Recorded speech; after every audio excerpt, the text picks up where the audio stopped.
Tulad niyan mga pare, oh, hindi maganda yung pagka-trim sa sa mga dulo-dulo sa edging. Tapos yan, pag isira mo yung drawer, hindi kagad masira, masabay yung isa. Pag buksan mo, masabay yung isa. So ayan, hindi maayos pagkagawa. Tapos diyan sa laminate, nagkabukol-bukol. So kung sa expert kayo diyan mga pare, dapat walang bukol-bukol sa sa mga screw. Dapat yan, kapantay sa sa plyboard.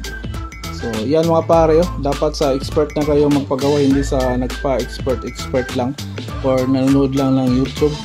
DIY, kumbaga nag-DIY lang yung project nila, i-DIY nila. Tulad niyan mga pare, yung sa dulo, pininturahan lang at saka natutuklap.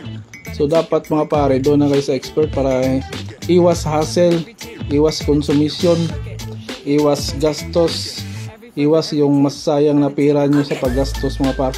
Tulad niya mga paro, expert ang gumawa niyan, kaya maganda. So tingnan niyo, swabe buksan. Oh, di ba? Sa expert na kayo. So kailangan niyo ng cabinet maker, kontakin niyo lang ako mga pare, PM niyo lang. So yan mga paro, ang lupit ng design. So ayan, perfect pag sa expert kayo nagpagawa, wag na doon sa nagpa-expert. Hanggang sa muli mga paro.